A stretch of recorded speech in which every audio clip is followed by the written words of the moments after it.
vamos abrir a palavra de Deus no no livro de Neemias, no capítulo de número 12.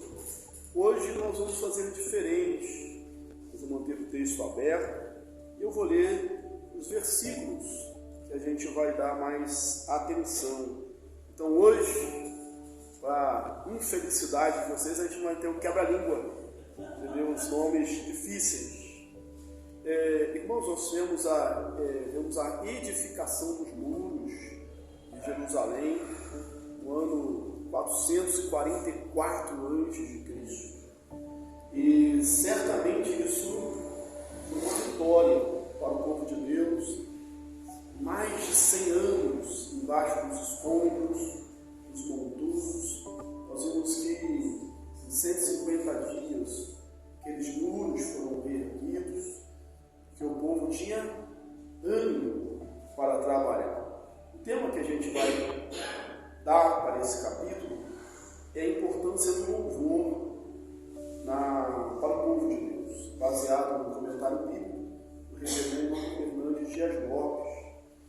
E a gente vai usar uma certa alegoria, se a gente pode dizer assim, um simbolismo, que foi citado nesse livro, ele fazendo referência a um outro escritor chamado João de Souza Filho. Eu achei bastante interessante. Então, o primeiro versículo que a gente vai ler vai ser o versículo de número 27. Vamos ler? Já que a gente não vai ter o quebra-língua, vamos ler juntos? Pode ficar sentados como estão. Leamos então. Na dedicação dos muros de Jerusalém, procuraram os levitas de todos os seus lugares para fazer-os vir, a fim dessa dedicação com alegria, louvores, canto, símbolos, alaúdes e harpas. Os muros foram construídos. A gente viu que a cidade foi repovoada, Deus abençoou, e agora eles vão fazer a dedicação, a consagração disso a Deus. E eles fazem isso com louvor. Louvor é a expressão da nossa alma em gratidão a Deus. Às vezes, também, verdade, um lamento, mas é a expressão da nossa alma. Santo Agostinho, no livro Confissões, as Confissões de Santo Agostinho, ele chegou a dizer que quando a música toca ele mais do que a letra da música, ele sentia que tinha pecado. Às vezes só a música toca na gente, é verdade. Particularmente não vejo nenhum mal nisso, de forma realmente de Deus também nos abençoar. Mas a gente não deve esquecer da letra, da mensagem que ela traz. O povo de Deus aqui está cantando pela dedicação dos muros, com louvor, com adoração. E aí eles trazem os levitas de todos os lados que querem fazer isso bem. A primeira lição que a gente tem aqui é que a gente deve celebrar a Deus pelas vitórias recebidas, as bênçãos recebidas, pelas vitórias alcançadas. A gente faz isso, de certa forma, aqui na igreja. Todos os domingos, na escola dominical, a gente chama os irmãos à frente, aqueles que têm bênção para agradecer. Devemos agradecer a Deus com louvores por causa das vitórias. Lembro do hino do nosso lar que diz: quantas bênçãos dizes de uma vez, conta, se você pode contar, você vai ver surpreso quanto Deus já fez.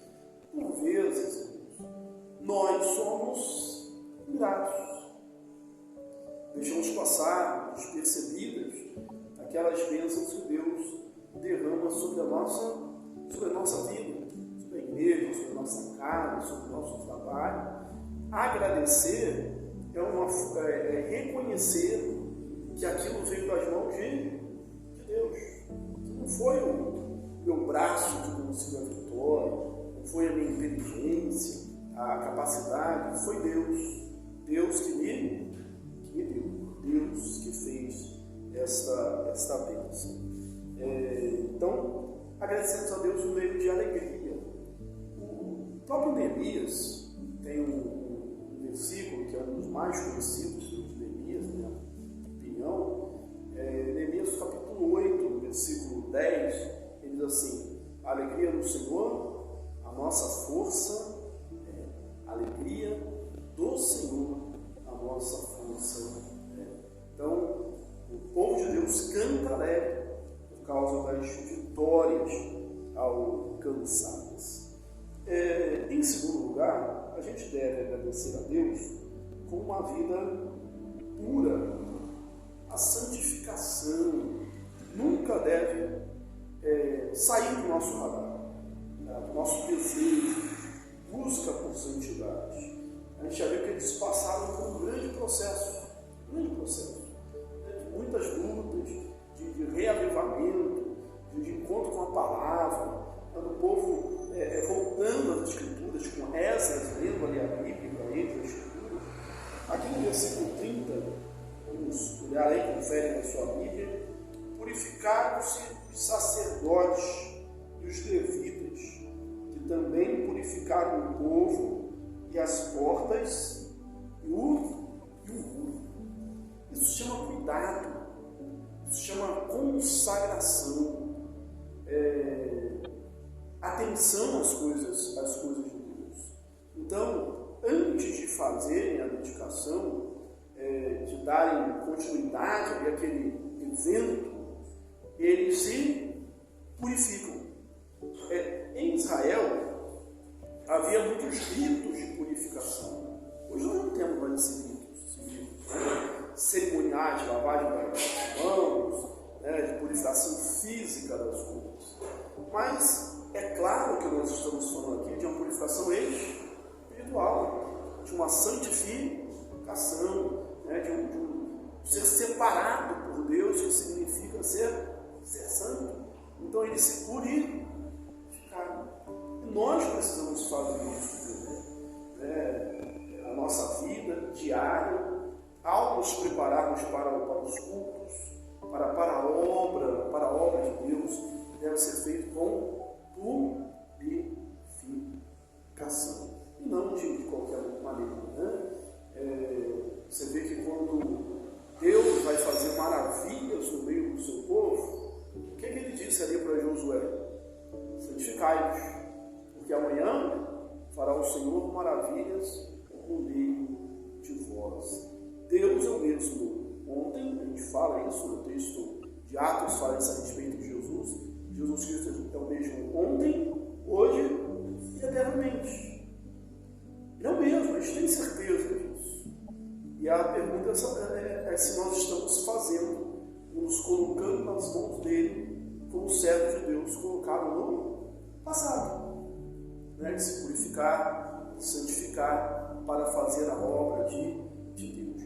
Os sacerdotes primeiro se purificaram, os levitas se purificaram, mas não ficou só na liderança. Hoje nós sofremos também isso. Todo o peso cai sobre o pastor, sobre os presbíteros. Ele tem que cair mesmo, a maior parte, como liderança, o ônus da liderança. Mas não é só a liderança. O povo também foi santificado. Uma coisa correta para a gente fazer é quem vai pregar o sermão, quem vai dirigir o estudo, quem vai ministrar o louvor na igreja, quem vai dirigir os louvores, essa pessoa tem que se preparar. O pastor vai se preparar para falar. Mas a igreja também tem que se preparar para ouvir, para participar. Quantas e quantas vezes, em termos de louvor, por exemplo, a gente ouve testemunho de pessoas que se converteram com a igreja cantando. Não era porque tinha um instrumento muito bom, porque o cantor era formidável. Todas essas coisas são agradáveis, nós devemos buscar a qualidade. Mas certamente foi porque o povo estava santificado, porque houve pureza, houve unção. E a pessoa lá fora, às vezes, ouviu o cântico, e às vezes eu fui tocado, fui impactado de alguma maneira. O mesmo aquele que vem sempre na igreja, às vezes filho de crente, e ele assim, eu não sei o que aconteceu, mas hoje esse louvor foi diferente. É o mesmo louvor, que sempre se canta, mas hoje foi diferente. Prepara-se. Então devemos louvar a Deus com purificação, com santificação, com uma vida pura. Não é uma santificação só para o ato religioso, é uma vida pura, constantemente na presença de Deus. E, em terceiro lugar, com tudo que tiver nas nossas mãos, com a arte, com os instrumentos, eles foram buscar isso. E às vezes tem pessoas que são adeptas, pensando, quanto mais simples, quanto menos coisa tiver, melhor. Nem sempre. Nós podemos buscar o melhor, devemos buscar o melhor. Eles fizeram isso. Não era qualquer evento, era a dedicação dos muros, que antes era um sonho, e talvez nem um sonho fosse, não passasse nem pela expectativa deles, aquela cidade em ruína ser edificada novamente, mas agora aquilo era uma realidade, eles precisavam celebrar. E a gente vai ver alguns versículos aí. Primeiro versículo de número 8, que diz assim: também os levitas, Jesua, Biluí, Cadiel, Serebias, Judá e Matanias, eis e seus irmãos, dirigiram os louvores. Era um grupo separado para dirigir os louvores. É muito ruim, e não quer dizer que é espiritual, às vezes é só falta de planejamento mesmo. Quando a pessoa chega na frente, para dirigir o culto, tem que perguntar assim: tem alguém que quer cantar um louvor? Você tem alguém que quer cantar um louvor?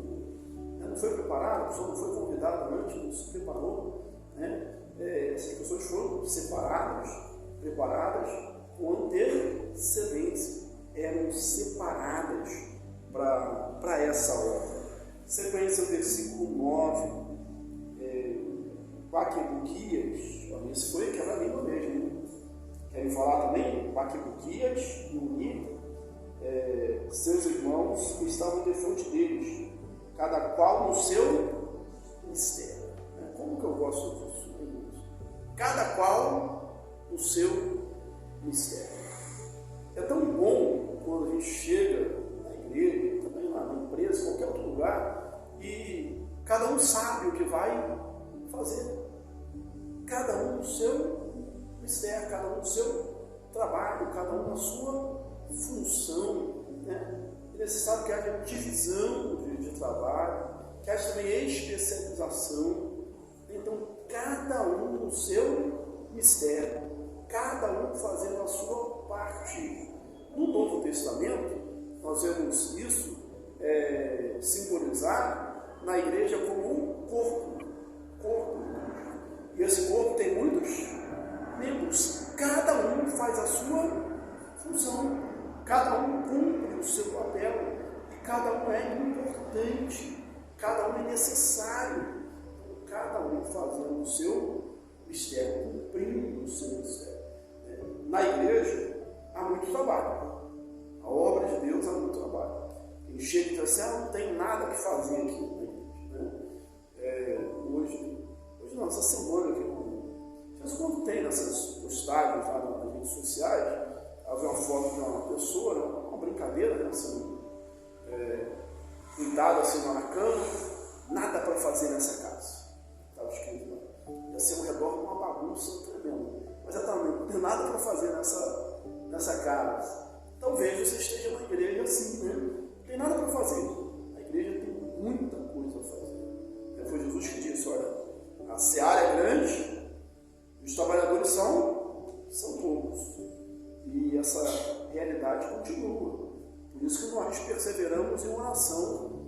cumprindo o que ele mandou lá. Rogai, pois, ao Senhor da seara, que mande trabalhadores para a seara. Em cada uma das funções, gente para pregar a palavra, gente para cantar, gente para ser músico, gente para estar na diaconia, né? Gente para trabalhar nos departamentos internos, né? Cada um no seu mistério, cada um na sua função. Pulamos para o versículo de número 24, que diz assim: foram, pois, chefes dos levitas, Asabias, Serebias e Jesua, filhos de Cadmiel. Os irmãos deles lhes estavam fronteiros para louvarem e darem graças, segundo o mandamento de Davi, homem de Deus, coro contra coro. Coro contra coro. Haviam dois corais, que são expressões, dois corais. E eles, talvez um cantasse, outro respondesse, ou cantassem alternadamente, para que não houvesse nenhum tipo de interrupção, mas havia harmonia, né? Coro contra coro, talvez seja, não sei como seja, desafio musical, né? Que um canta, o outro canta, né? Então, coro contra coro, né? Não que houvesse uma briga, mas que um cantava e o outro respondia. Mesmo que você vai ver que eles iam passar por todo o muro, por toda a muralha, e aí não haveria interrupção. Você acha que isso aconteceu como? Eles reuniram, vem cá, uma porção de gente aqui, uma porção de gente aqui, e deu tudo certo na hora. Não, com certeza houve preparação, né? Eles sabiam as músicas que iam cantar, sabiam as vozes que iam fazer.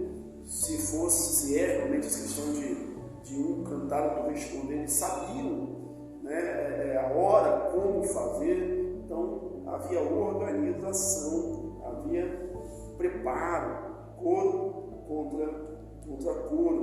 Lá no final a gente vê que esses corais eles param juntos, depois no mesmo local. Versículo 27, nós já lemos. 36. E seus irmãos Semaías, Azarel, Milalai, Gilalai, Maai, Netanel, Judá e Anani, com os instrumentos musicais de Davi, homem de Deus.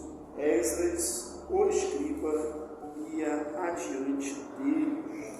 Então, com instrumentos musicais. Então, é necessário buscar esses recursos. Perguntaram a um pastor famoso, no final do seu ministério, se ele pudesse começar de novo o seu ministério, o que ele faria diferente? Ele respondeu assim: eu investiria mais na música. Tempo e recurso. Todos nós sabemos isso. Todos nós sabemos que a música faz diferença. Né? A boa música, um instrumento bem tocado, a gente precisa disso. Tem na nossa igreja local, mas a gente manda trabalhadores para todo seara, que haja irmãos para participar e para fazer a diferença nesse aspecto aí da casa de Deus. Versículo 42. Como também Maséias, Semaías, Eleazar, Uzi, Joanã, Malquias, Elão e Azer, e faziam ouvir os cantores sob a direção de Gedivarias. Tinha direção, tinha um regente, né? Tinha alguém no comando. É necessário que haja ordem, é necessário que haja ordem. Verdade é que a gente já ser engessado, mas tem que haver ordem, tem que ter alguém para fazer. Em terceiro lugar, terceiro já fomos, né? Na verdade, em quarto lugar, nós devemos celebrar a Deus com as fidelidades das nossas ofertas. Há uma conexão entre a conversão de uma vida piedosa e aquele que oferta. Já disse aqui, e repito, parece que a última coisa que se converte no sujeito, no crente, é o bolso. As pessoas têm dificuldade, às vezes, de contribuir. E a palavra de Deus diz lá em Provérbios: Deus ama quem dá com alegria, mas lá, Provérbios 3:9, outro texto, sei lá, Marquês 3:10, vai falar sobre dízimos e ofertas feitos na casa do Senhor. E a palavra de Deus lá em Coríntios vai falar: Deus ama quem dá com alegria. Então é necessário que a gente tenha essa disposição. E eles fizeram isso. Eles estavam reconstruindo a cidade, houve uma grande luta, um grande empenho de todos os recursos. E pode ser que ele faça assim: eu já dei muito, já doei meu tempo, já doei meu serviço, já doei as minhas energias. Eu não preciso doar mais nada. Mas a gratidão faz isso. Versículo 44 ao 47, a gente vai ver essa disponibilidade do povo de Deus. Quando se traz a Deus as suas primícias, o texto de Provérbios 6:9, Deus faz transbordar os seus lagares. Deus faz transbordar os seus lagares, encher os seus celeiros, os lagares. Ainda no mesmo dia, se nomearam homens para as câmaras do tesouro, das ofertas, das primícias e dos dízimos, para ajudarem nelas, das cidades, as porções designadas pela lei para os sacerdotes e para os levitas, pois Judá estava alegre. Olha só isso. Foi necessário separar e fazer toda aquela preparação para receber as ofertas, porque Judá estava alegre. Então a oferta de entregar as ofertas voluntárias ao Senhor é um ato de resposta de alegria. Resposta de alegria pelo que Deus tem feito, como dizem, não é fidelidade para os levitas e para ajudar, porque o povo estava alegre, porque os sacerdotes e os levitas ministravam ali e executavam o serviço do seu Deus, da purificação, como também os cantores, os porteiros, segundo o mandato de Davi e de seu filho Salomão. Pois já outrora, nos dias de Davi, de Asaf, havia chefe dos cantores, cânticos e louvores e ações de graça a Deus. Todo Israel, no dia de Zorobabel e no dia de Neemias, dava aos cantores e aos porteiros as porções de cada dia, e consagrava as coisas destinadas aos levitas, e os levitas as destinavam aos filhos de Arão. Eles davam as porções de levita, as porções de sacerdote, porque o povo estava alegre. Agora, qual é o caminho para percorrer nessa direção do louvor? Qual é o caminho para percorrer nessa direção do louvor? Aí aqui, o pastor Hernandes de Gerlop cita esse escritor, João de Souza Filho. Ele vai falar assim de uma maneira bem alegórica, sobre essa passagem pelos muros, falando sobre os portões e sobre as torres. Aí no versículo de número 31, você vai ver um portão, uma porta. Vamos ver que porta é essa, no versículo 31. Então, fiz subir os príncipes de Judá sobre o muro e formei dois grandes coros em procissão, sendo a mão direita sobre a muralha para o lado da porta do monturo. A primeira porta é a porta do monturo. Esse lugar é como se fosse um crematório, em Israel, onde havia ali os crucificados, depois posteriormente julgados, ali os mortos. Havia um fogo nesse nível. Então esse monturo era o lugar do quebrantamento. né, na linguagem aqui desse pastor. Então, para a gente chegar ao louvor, à adoração, a uma vida de louvor a Deus, passando aí pelos portões, é necessário passar pelo portão do monturo, que significa quebrantamento, arrependimento. Quando você reconhece como eles estavam, debaixo de escombros, Israel inteiro era, na verdade, um monturo só, um lugar abandonado, e é necessário que haja quebrantamento, arrependimento, para que haja reconstrução. Então, o primeiro passo da nossa caminhada é arrependimento. Aliás, é o primeiro passo na caminhada cristã, arrependimento, quebrantamento. O salmista diz que Deus, orando para Deus, ele fala: o Senhor me ergueu, do monturo, de um lamaçal, e me colocou sobre uma rocha. Deus faz isso.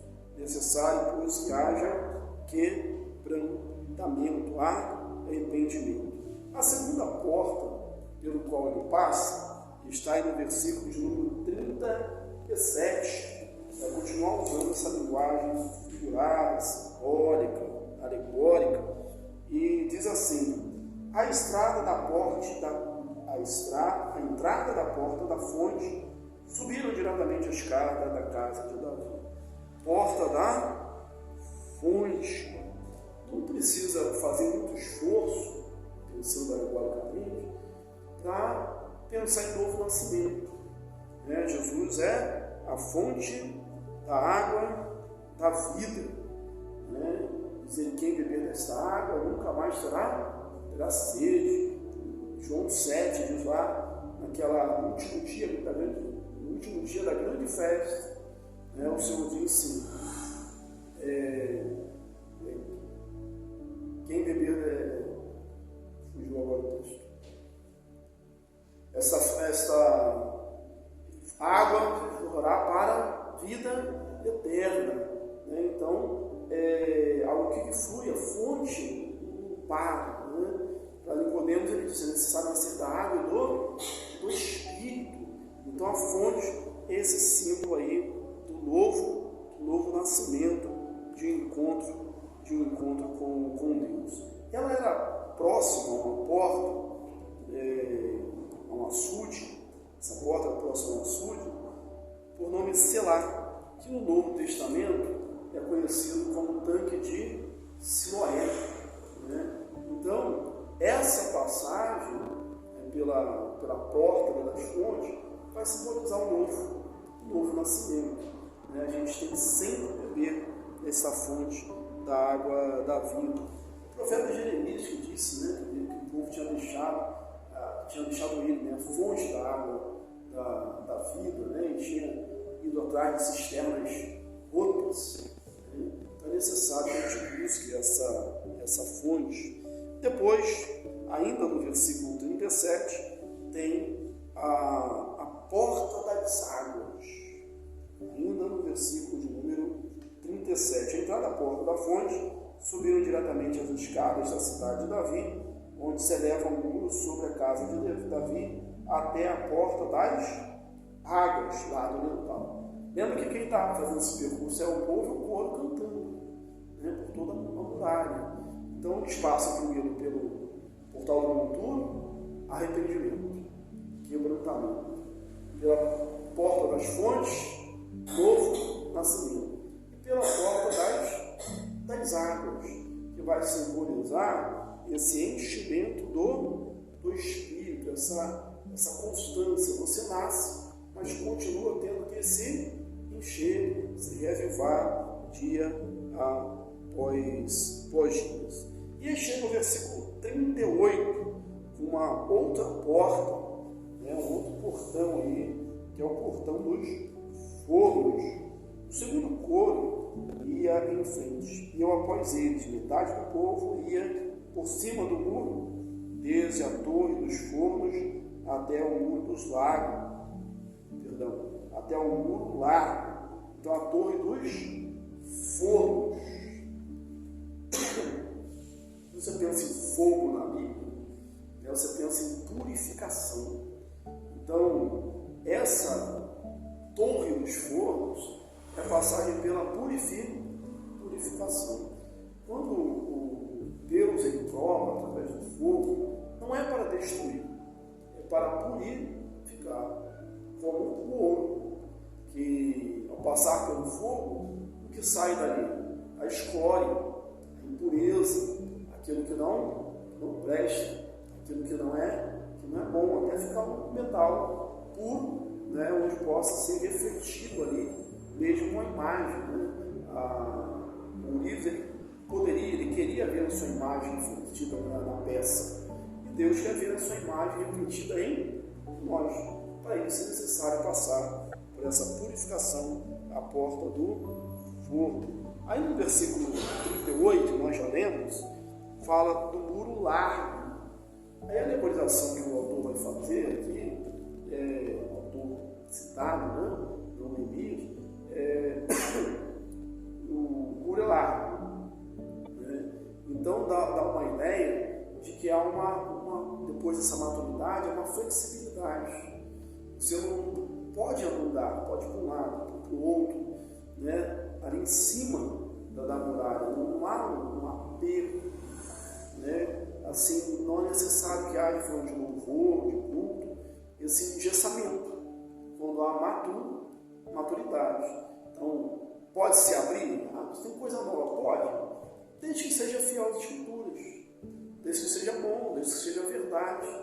Então, a gente não teme o novo, a gente teme o herético, né? O errado, né? O novo não. O novo, quando vem para construir, para somar, ele é bom. Depois ele vai falar da porta velha, versículo 39. Falando de alegorização, alegoria, posso até deixar para você aí, eu falar sobre isso, descrever sobre isso, né? A porta de Efraim, não sei se eu já falei, pulei Efraim, né? Vou falar primeiro sobre Efraim. A porta de Efraim, lá em Gênesis 41, 52, né? Efraim significa duplamente frutífero, aquele que recebe a dupla bênção. Então vai falar de frutos. Aí sim vem a porta velha. Se a gente está alegorizando, a porta velha vai falar de quê? Experiência. Está aí, passou o tempo, passou os anos, né? As coisas foram sucedendo, os acontecimentos foram vindo um após o outro, ela permaneceu. Né? Então, é necessário ouvir-se a experiência. A gente falou do novo, às vezes as pessoas querem o novo e esquecem o antigo. Né? E é bom rever, né? Essa voz da experiência, né? A beleza, por exemplo, dos hinos antigos, né? A voz das pessoas mais velhas, mais experimentadas na fé, né? É necessário ouvir. Né? A palavra presbítero, né? Ela vem questão de ancião, é uma questão de experiência. E quando vai ser eleito, vai escolhido os diáconos, os presbíteros, uma das recomendações, entre tantas, do apóstolo Paulo para Timóteo, é que não seja neófito. Né? A experiência é importante. Não é que a pessoa experiente tenha sido melhor do que todo mundo. Talvez até cometido alguns erros, né? Talvez muitos erros. E aquilo ali foi moldando, foi forjando ali a pessoa, o seu ser, a sua história, para poder explicar, poder ensinar, até para que se evite, né, os mais novos, evite aqueles erros. A outra porta, no versículo 39, é a porta do peixe. Aí tem várias portas, só no versículo 39, né? Veja a porta de Efraim, que falamos, passaram por cima da porta velha e da porta do peixe, pela torre de Ananel, pela torre do Sem, até a porta do gado, e pararam a porta da guarda. Acho que todas as portas agora são resumidas aí no versículo de número 39. Essa porta do peixe vai falar do crescimento numérico, pela capacidade do peixe de se reproduzir. O peixe no Novo Testamento, ele está ligado à vocação. Você lembra que os primeiros discípulos chamados eram pescadores, tanto que ele falou para os seus discípulos, vinde após mim, eu vos farei pescadores de homens. E assim como o peixe tem essa capacidade de reproduzir-se, a igreja também deve. Falou em Jerusalém, a igreja, Jerusalém é um símbolo, um tipo da igreja. Então a igreja deve também crescer em número. A gente fala que tem que ter qualidade, mas a lógica a qualidade vai produzir números também. Então a gente tem que estar preocupado com essas duas coisas, esse crescimento ordenado. A outra porta é a porta de Ananel, no versículo 39, que fala da misericórdia de Deus. Essa torre fala da graça e da misericórdia. E depois a torre dos 100, que vai falar da palavra de Deus, cita no Gênesis aqui, 26, 12, falando de José, que Deus o abençoava, Deus abençoava. A porta das ovelhas é o lugar onde nós nos reunimos como rebanho e nos colocamos sob a ordem do Supremo Pastor, aí no versículo de número 39, mais uma vez, chamada porta do gado. Então, nessa caminhada do louvor, a gente tem que lembrar de se encontrar com o pastor, com o pastor na porta das ovelhas. E a porta da guarda, versículo 39, último aí citado, que fala de uma revista, que fala de uma vigilância, que fala de uma inspeção. Quando nós estudamos Apocalipse, faz bastante tempo, que nós estudamos Apocalipse na igreja, uma das coisas que a gente frisou ali na carta de 7 igrejas foi que Deus vem inspecionar o seu povo. Bem, Deus olha. Uma das figuras ali de retrato de Jesus tem olhos com chamas de fogo. Então nós vamos ser inspecionados pelo Senhor. E Deus vem buscar o que em nós? Não sei muito longe do Apocalipse, agora aos domingos estamos pregando expositivamente sobre Mateus. Jesus ele vai à figueira de manhã, ele vai procurar o que na figueira?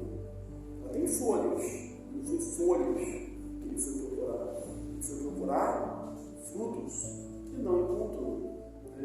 Lembre-se que nessa caminhada do louvor, da adoração, a gente vai passar por essa porta. No caso aqui, foi a última, a porta das guardas, a porta da guarda, que simboliza a inspeção. Esse estudo, diferente do que a gente costuma fazer, foi bem simbólico, bem alegórico, mas com certeza fica uma mensagem para a gente, a importância do louvor e das etapas que a gente tem que passar. Alguém pode dizer, cantar, todo mundo canta, louvar a Deus, adorar a Deus, tem que passar por essas etapas aqui. Que Deus nos abençoe. Na semana que vem, ou melhor dizendo, no próximo estudo, semana que vem de oração, a gente vai falar sobre o capítulo 13, que é o último capítulo do nosso estudo. Amém.